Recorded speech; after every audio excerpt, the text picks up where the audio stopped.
Hello everyone, let's go over an introduction to astrophysics.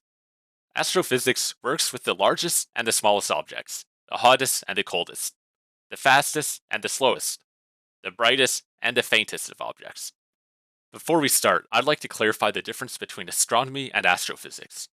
Astronomy primarily deals with mapping where stellar objects are in the night sky, while astrophysics deals with what they are and how do they work. Astrophysics solves this by using various fields like physics, chemistry, and math. The result is that astrophysics is very math heavy. It's less about looking at cool photos of planets and space, and more about solving long, difficult equations. So, astrophysics basically studies the extremes of physics. Now, let's start talking about how we actually do this. To study the properties of stars and other stellar objects, we basically use what we already know from physics, math, and chemistry. We will need to start at the most simple level and work our way up to more complicated stuff. So, let's start with trigonometry.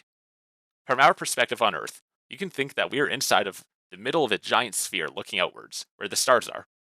For now, let's keep this in two dimensions for simplicity. Say we want to measure the distance to an object. We can use this angular size to determine that distance. If we split the angle into two, we are left with two right triangles, where we can use basic trigonometry to solve the rest.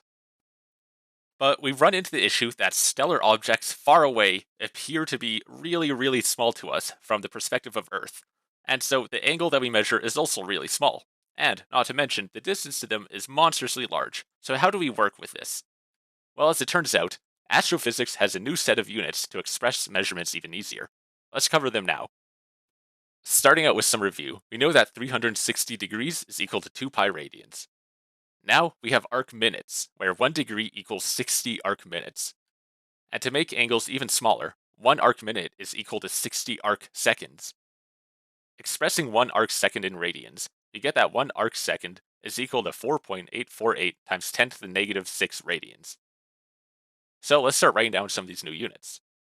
It's important to keep track of the units you're using, as some formulas will require measurements to be in specific units. For the next unit of measurement, we have the astronomical unit, given by AU. 1 astronomical unit is equal to the distance between the Earth and the Sun. And the astronomical unit is used to express distances around the size of the solar system. Next, we have the parsec, which can be used to express distances around the size of galaxies or even larger. The parsec is defined as 1 astronomical unit divided by 1 arcsecond, as it relates to the small angle approximation, which we'll see in a future video.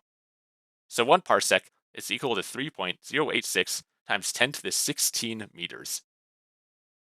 And lastly, we have the solar mass, given by a capital M subscripted with a dotted circle. This is the mass of the Sun, and it's equal to 1.99 times 10 to the 30 kilograms. So that's it for this introductory video.